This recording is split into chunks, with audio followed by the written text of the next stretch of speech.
Di sini? Iya, di emper. Maksudnya di emper gini? Iya. Nah kalau hujan? Hujan libur. Innalillahi ya Allah. Tinggi-tinggi pesantren belajarnya mau sorop. Kepakainya nanti kemana tuh kira-kira? Oh, iya. Jadi ini adalah mesin pencetak para ibunya para ulama.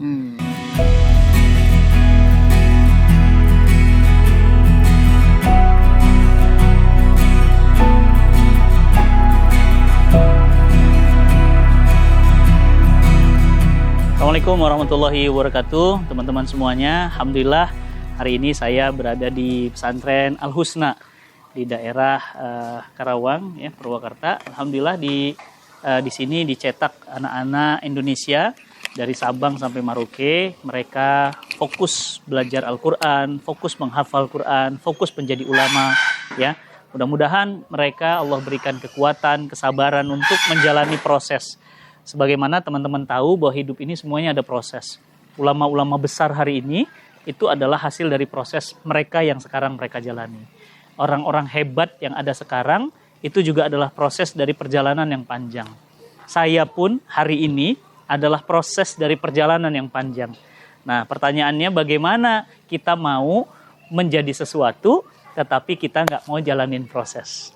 Padahal proses itulah yang nikmat. Ya nggak? Kalau kita makan lagi kenyang atau lagi makan itu proses. Lebih enak mana?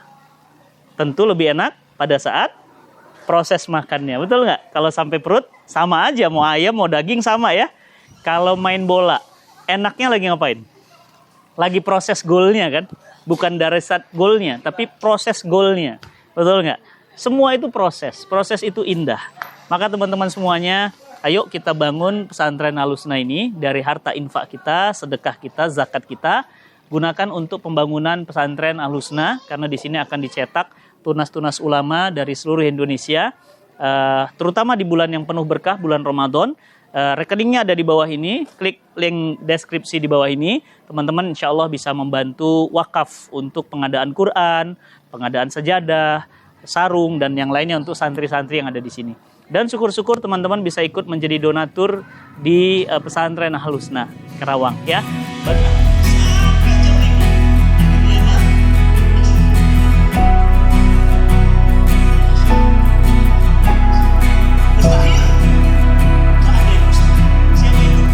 Ini apa sih? Ini ruang kelas. Ini asrama. Ya. Ruang kelas tapi karena nggak punya kamar ya, jadi difungsikan jadi kamar. Jadi ruang kelas sekaligus kamar. Iya. Ya Allah. Terus kalau ruang belajar gitu? Ruang belajar di sini. Di sini? Iya, di emper. Maksudnya di emper gini? Iya. Nah kalau hujan? Hujan libur. Innalillahi ya Allah. Karena sebenarnya kelas di sana, tapi karena santri nggak punya kamar, akhirnya kelas tuh dipakai kamar. Oh, kelasnya dipakai. Wah teman-teman mau nggak berwakaf untuk ruang belajarnya? Mau ya? Kalau mau, ayo kita wakaf ya. Ini kamar semua kan? Iya. Jadi kelas jadi kamar gitu. Kelas jadi kamar, jadi belajarnya di emper. Akhirnya di emper di sini. Ayo teman-teman, saya mengajak teman-teman semuanya berwakaf untuk pembangunan ruang kamar santri dan ruang belajarnya ya. Dan ini kayaknya perlu kita naikin Iya, biar betul. bertingkat ya. Iya. Biar bertingkat besar. Itu juga ruang kelas tuh. Aduh. Ini sebenarnya sama kelas ini, tapi dipakai kamar. Ya. Akhirnya kelasnya di sini. Iya, insya Allah. Ini ngaji kitab Alfiyah di sini. Di sini, di emperan ini. Iya. Ya teman-teman, ini udah layak kita bantu ya. Kita punya rezeki lebih disisihkan untuk mencetak para pejuang Quran di sini ya. Bismillah ya. Termasuk itu contohnya tuh. Ini masjid. Mereka masjid apa difungsikan untuk ruang belajar juga? Di masjid itu ya termasuk ruang belajar. Ini di sini nih kalau sore nih di emper ini penuh. Belajar, ya. Di dalam juga penuh. Ahwat di sana dalam. Di sini ahwat sistem depan belakang. Sebenarnya ya mohon doanya aja saja. Itu kan ada lahan kosong sebenarnya, masih bisa dibuatkan. Bisa dibangun lagi. Betul. Terus atau bisa juga di sini dinaikkan. Naik. Gitu. Insya Allah kita doakan dinaikkan dan ditambah gitu. Amin. Dinaikkan dan ditambah. Semuanya,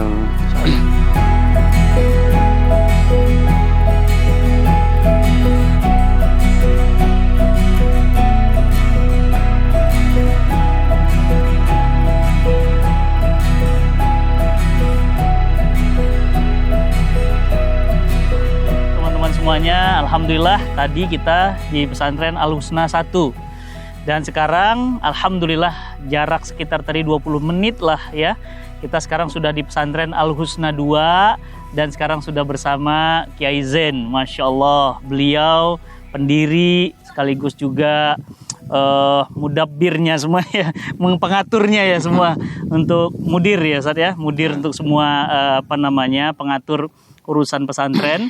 Dan alhamdulillah pada sore hari ini kita ingin ngobrol-ngobrol dengan Kiai Zain. Ini tanahnya luasnya berapa, Kiai?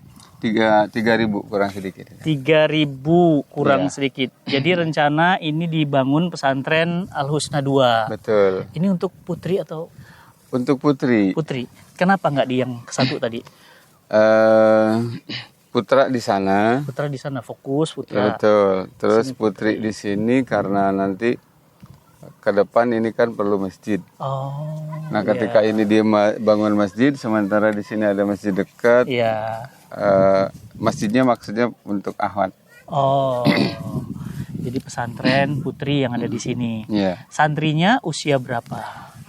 Tingkat SMP SMA. SMP, SMA. Betul. Dari seluruh Indonesia boleh. Betul. Masya Allah. Siapa yang mau nyantri di sini? Fokus pesantren Al-Husna lebih ke mana? Okay. 2 programnya. Untuk tingkat SMP-nya kita fokus ke Nahwu Shorof. Betul, itu yang intinya. Terus, tapi bukan berarti tidak ada pelajaran yang lain. Yeah. Tahsin Quran, fikih, tauhid, terus juga sakofah ya, pemahaman Islam, itu pemahaman Islam, ilmu Islam. Itu 3 tahun. Nanti ada jenjang jurmiyah, ada jenjang kitab mutamimah, ada jenjang kitab alfiyah. Masya Allah. Nah, setelah lulus di jenjang alfiyah, hafal dan menguasai materi ya minimal 70% dari kandungan kitab alfiyah, baru itu dinyatakan lulus ke level berikutnya tahassus ke tahfiz Al-Quran. Nah, Kiai mumpung ketemu nih, banyak yang nanya Kiai, sebenarnya pentingnya apa sih belajar Nahwu Shorof? Kan di kehidupan nyata ini rasanya ya, di kehidupan sekuler, peradaban kapitalis, peradaban materialistis sekarang, banyak yang bertanya, tinggi-tinggi pesantren belajarnya Nahwu Shorof, kepakainya nanti kemana tuh kira-kira? Oh iya. Banyak yang nanya. Baik. Nahwu Shorof itu kan kunci. Nah, itu kuncinya. Kunci dari seluruh ilmu yang berbasis bahasa Arab. Masya Allah. Al-Quran bahasa Arab, sarah tafsir-tafsirnya semua bahasa Arab. Kemudian juga hadis bahasa Arab. Kemudian semua kitab hadis dan pensyarahannya juga bahasa Arab. Terus juga kitab-kitab peninggalan ulama terdahulu semuanya berbahasa Arab.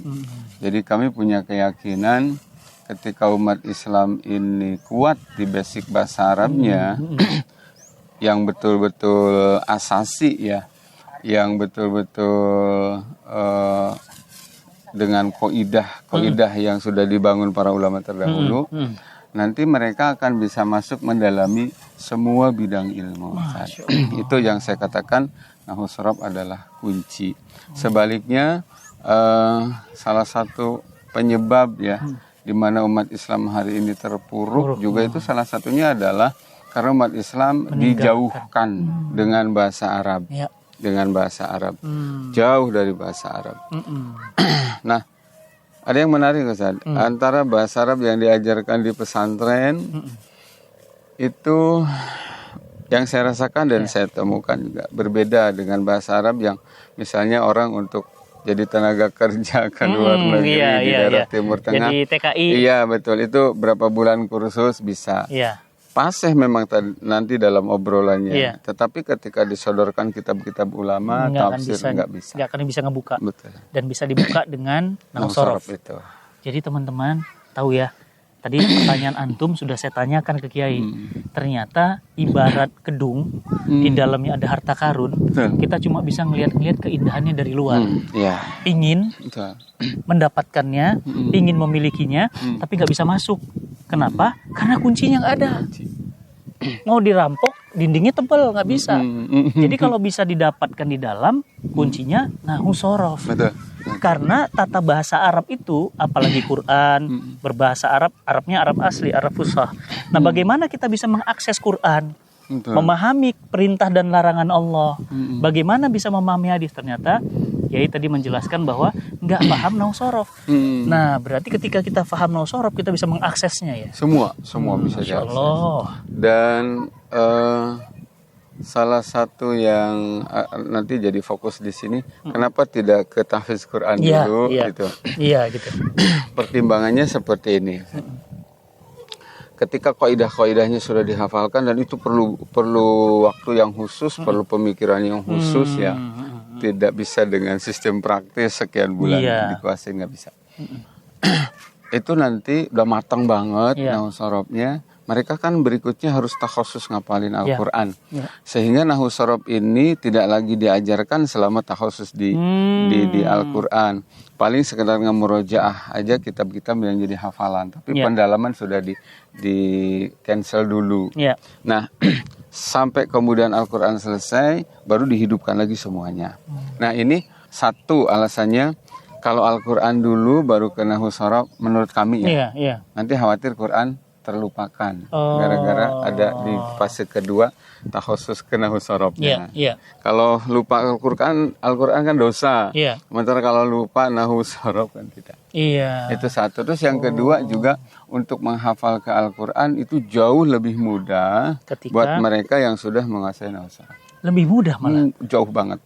Karena dia hafal kaidah-kaidahnya. Betul. Jadi kadang terbantu dengan membayangkan makna, oh ini lanjutan ayat ke sini. Jadi menghafal ayat sambil kita mengerti maknanya, maksudnya, apalagi tafsirnya. Itu jauh lebih mudah. Teman-teman semuanya yang dirahmati Allah, Al-Quran itu adalah kunci jawaban dari semua masalah manusia. Masalah ekonomi, jawabannya di Quran. Masalah rumah tangga, ayo yang suka ribut rumah tangganya, jawabannya di Quran. Masalah negara, jawabannya di Quran, ya nggak? Masalah rakyat, jawabannya di Quran. Nah, berarti Kiai, kalau teman-teman yang ada di YouTube kemudian mau wakaf, berarti harta wakaf mereka digunakan untuk menjadikan ulama-ulama pembuka pintu Quran, begitu ya? Betul. Wah, Allah Robbi. Dan jadi kayak ngebuka pintu langit gitu. Kekayaan yang sesungguhnya adalah bukan kekayaan yang hari ini diinvestasikan dalam mobil, bisnis, tanah, mobil, kekayaan atau disimpan di mana. Tetapi sejauh mana dan sebesar mana yang kita wakafkan hari ini. Jadi harta sesungguhnya yang kita wakafkan. Betul. Dan tahadus binikmah ya Ustaz, bahwa memang kalau wakaf itu menurut saya memang harus dilihat satu arah dari pendidikan di tempat itu kemana. Kita memang betul-betul menginginkan yang tadi anak santri itu tidak hanya sekedar membaca, kemudian mengamalkan untuk sendiri, tapi lebih dari itu anak-anak didikan kita diingatkan bahwa tidak ada jalan, tidak ada solusi untuk menyelamatkan Indonesia, menyelamatkan dunia dari segala keterpurukan kecuali dengan harus Al-Quran itu jadi pedoman, Al-Quran itu harus dijadikan peraturan dalam kehidupan. Jadi anak-anak dipahamkan seperti itu. Terus yang kedua juga harus dilihat ya, karena tidak sedikit barangkali ada yang wakaf, terus aset wakaf terbengkalai itu biasanya makanya penting banget kalau wakaf itu dilihat untuk yang struktur kepengurusan segala macam sudah. Masya orang Allah. yang rencananya pembangunan mulai kapan, Kiai? Ini alhamdulillah sampai awal Ramadan kita mau selesaikan benteng. Masya Allah. Kemudian buka kesempatan buat antum. Betul. Nanti insya Allah ada di bawah nih. Ramadan libur. Selesai Ramadan mudah-mudahan Allah kasih pertolongan. Amin ya Allah. Amin. Karena Allah yang Maha Kaya. Amin ya Allah. Enggak ada yang mustahil, betul. Jadi nanti habis Lebaran mudah-mudahan ya melalui Iya, Muhsinin insyaallah. Muhsinin yang menyaksikan siaran Ya Allah, ini ya. bisa doa lah ya Amin, insyaallah. agar bisa dimulai nanti setelah Lebaran. Habis Lebaran, mudah-mudahan langsung. Berarti sudah mulai nih ya, nyicil ya. Baik teman-teman semuanya yang mau wakaf semen boleh, mau batu bata boleh, mau besi boleh, mau ngambil satu masjidnya sendiri boleh ya. Mau ngambil satu kamar sendiri boleh. Dan 100% wakaf itu digunakan untuk mencetak para ulama-ulama atau ibunya para ulama untuk mengakses Quran. Ini keren banget ini. Bahkan Tahallus bin Imam tadi ya, kan tempat ini tuh sudah ditunggu. Ya. Karena di Al-Husna 1 itu sekarang santrinya putra dan putri. Ya. Jadi udah nunggu sebenarnya mereka kesini. Sebenarnya mereka udah tinggal pindah. Ya. Terus yang kedua juga Tahallus bin Ni'mah. Tadi doanya sudah saya aminkan, mereka jadi ibu para ulama. Sekaligus mereka juga sekarang banyak yang sudah ada beberapa juz hafal Al-Quran ya. Terus juga mereka alhamdulillah dengan izin Allah mampu baca kitab. Masya Allah, Robi. Berarti kalau begitu ulama dari kalangan perempuan. Iya, ulama kalangan perempuan dan ulama hebat Imam Syafi'i, Muhammad Al-Fatih itu lahir dari ibu-ibu yang hebat kan gitu. Betul. Nah, dicetak di sini. Jadi ini adalah mesin pencetak para ibunya para ulama. Saya insya Allah berwakaf pertama. Insya Allah ya pulang dari sini wakaf langsung ya. Bismillah ya. Alhamdulillah. Teman-teman semuanya, ada kabar baik nih. Tapi jangan bilang-bilang. Jangan bilang-bilang tapi ditayangin ya. Di sini belakang. Ada sekitar 1.800 lagi. Oh iya, mau dibebaskan. Betul. Orangnya udah datang terus? Orangnya datang terus, nawarin. Nah, jadi ini terbuka buat antum. Siapa yang mau 1.800 sendiri? Murah harga tanah di sini. Ya, mau kapan? Japri aja ke Instagram saya. Insya Allah ini terbuka 1.800 lagi. Biasanya sih kalau kayak gini kayak dari satu orang langsung saya Ustaz. Gitu ya? 1.800 langsung gitu. Langsung diwakafkan. Allahumma sholli wa sallim wa barik ala Muhammad wa ala Muhammad. Jadi teman-teman udah ya lihat ya kawasannya cakep banget.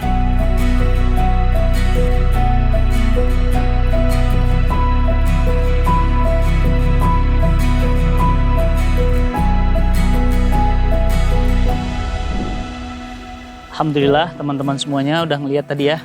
Ini akan dibangun pesantren Al-Husna. Poinnya bukan dibangunnya, tetapi poinnya adalah ini kesempatan yang mahal buat antum untuk berinvestasi. Kalau investasi di dunia harganya naik terus. Tapi kalau investasi di akhirat bukan naik terus. Naik selamanya. Ya enggak? Kalau naik terus kan cuma naik terus. Tapi kalau naik selamanya dan gak ada batasnya. Jadi teman-teman semuanya tunggu apa lagi ya, segera wakafkan harta kita atas nama ayah yang kita cinta, ibu, keluarga, di rekeningnya ada di bawah ini. Insya Allah teman-teman bisa mendapatkan pahala jariah ya, abadi selamanya untuk ayah, ibu, orang tua, keluarga kita. Lahannya sudah tersedia, kesempatannya sudah ada, tinggal sejauh mana kita mau, itu problemnya ya. Ya kalau sudah mau, insya Allah sudah niat, mulai aja dari 1.000, 10.000, 1 juta, 10 juta, 100 juta, mulai, jangan ditunda karena kalau kita sudah memulai, Allah akan mempercepat langkah kita. Tapi kalau kita sudah malas atau nanti ya nggak akan jadi. Ya, ini ada lahannya, kesempatan, bayangin ya, mencetak apa tadi?